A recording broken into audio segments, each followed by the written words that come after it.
बिस्मिल्लाहिर्रहमानिर्रहीम। कुछ बातें हमारे मजहब ने ऐसी हमें बताई हैं कि आज कल लोग उसको तंग नजरी कहते हैं, लेकिन हम आज पूरी जिम्मेदारी से आपको अल्लाह ताला की बताई हुई हदूद बताएंगे कि जिनसे तजावुज करने से मियाँ बीवी एक दूसरे पर हराम हो जाते हैं। अब आप पर लाजिम है कि आप पूरी वीडियो को देखकर उन बातों को जान लें और इन बातों का बेपनाह ख्याल रखें। अल्लाह पाक ने कुरान मजीद और नबी पाक सल्लल्लाहु अलैहि वसल्लम ने अपनी हदीस मुबारक के जरिए से शादी शुदा जोड़ों के लिए कुछ हदूद बयान की हैं और कोई भी शादी शुदा जोड़ा उन हदूद को पार नहीं कर सकता। सूरह बकरा में इरशाद बारी ताला है, ये अल्लाह की हदें हैं, उनके पास न जाना। आज के टॉपिक में हम जिन हदूद और गलतियों के बारे में बताने जा रहे हैं वो गलतियां ऐसी हैं कि मियाँ या बीवी उन गलतियों में चाहे दानिस्ता तौर पर मुलव्विस हो या गैर दानिस्ता तौर पर, लेकिन मियाँ बीवी का निकाह टूट जाता है और बीवी मियाँ के लिए और मियाँ बीवी के लिए हमेशा के लिए हराम हो जाते हैं। इसीलिए इन गलतियों और हदूद के बारे में जानना हर शादीशुदा जोड़े के लिए लाजिम है ताकि वो अपने आप को ऐसी गलतियों और गुनाहों से दूर रख सकें, इसलिए कि उनकी जिंदगियों में ऐसी पेचीदगियों की नौबत ना आने पाए। ये गलतियां और गुनाह कौन कौन से हैं, आइए इस बारे में आपको तफसीली आगाह करते हैं। निकाह टूटने की सबसे पहली वजह इस्लाम में जो बयान की गई है वो मौत है। मियाँ या बीवी में से जैसे ही किसी एक की रूह परवास कर जाए तो उसी लम्हे निकाह खत्म हो जाता है, बीवी शोहर पर हराम हो जाती है। दूसरी वजह खुला है, जिसमें मियाँ बीवी बाहमी तौर पर तलाक के लिए राजी हो जाएं। तीसरी वजह ईला है, जिसमें शोहर अपनी बीवी से 4 माह हमबिस्तरी ना करने की कसम खा ले और इस कसम के बाद वाकई ही 4 महीने हमबिस्तरी ना करे तो निकाह टूट जाता है। ये याद रखिए कि जरूरी है कि शोहर कसम खाए, बिना कसम खाए हमबिस्तरी ना करने पर तलाक नहीं होगी। चौथी वजह जिससे निकाह टूट जाता है वो है लान। लान ये है कि जिसमें शोहर अपनी बीवी को जिना करते हुए देख ले, और लान ये है कि शोहर 5 दफा कसम खाकर बताए कि मैं अपनी बात में सच्चा हूँ और अगर मैं झूठ बोलूं तो अल्लाह की लानत हो मुझ पर। इसी तरह अगर शोहर 4 साल से जायद अरसे से गायब हो जाए तो काजी उसकी बीवी को निकाह से आजाद कर सकता है। ज़ौजैन में से अगर कोई भी दीन इस्लाम से मुनहरफ हो जाए तो तब भी निकाह टूट जाता है।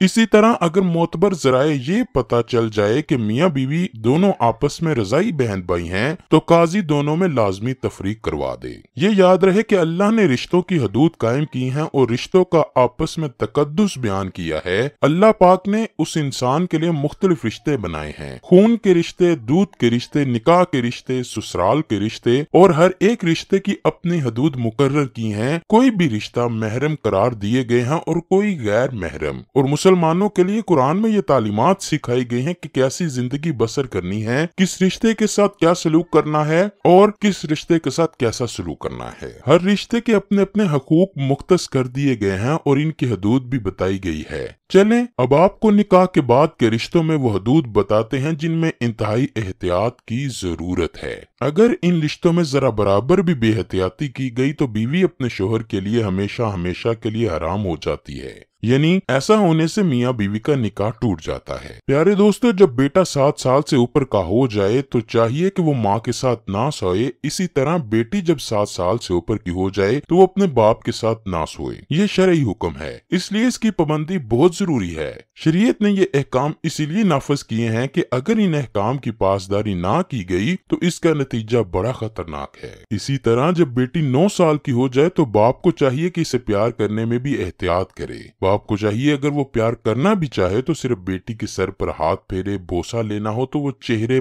पर या सर पर बोसा ले। इसी तरह बाप को चाहिए कि अपने जिस्म को बेटी के जिस्म से दूर रखे, क्योंकि अगर ये एहतियात ना बरती गई और कहीं बाप ने बेटी को ऐसे प्यार कर लिया कि बाप की शहवत या बेटी की शहवत उबर गई तो इस सूरत में उस शख्स के लिए अपनी बीवी यानी उसकी बेटी की माँ हमेशा के लिए हराम हो जाएगी और उसका निकाह टूट जाएगा। और ये हुक्म माँ और बेटे का भी है। इसीलिए हमारी अपनी बहनों से गुजारिश है कि वो भी अपने बेटों से प्यार करने में एहतियात बरतें। अहकाम शरीयत के मुताबिक उनको अपने बिस्तर से और इसी तरह बहनों के बिस्तर से दूर करें। आजकल दीन से दूरी और इस्लामी तालीमात को ना सीखने की वजह से पहले लाड प्यार में बच्चों को बिगाड़ा जाता है, उनको उनकी हदूद नहीं बताई जाती और फिर बाद में रोना रोया जाता है जो बेसूद होता है। इसीलिए जरूरी है कि बेटे को 7 से ऊपर होने पर बाप के पास सुलाया जाए, लेकिन माँ के पास ना सुलाएं। और इसी तरह बेटी माँ के पास तो सो सकती है, लेकिन बाप के पास ना सोए। इसी तरह एक अहम रिश्ता सास और दामाद का है।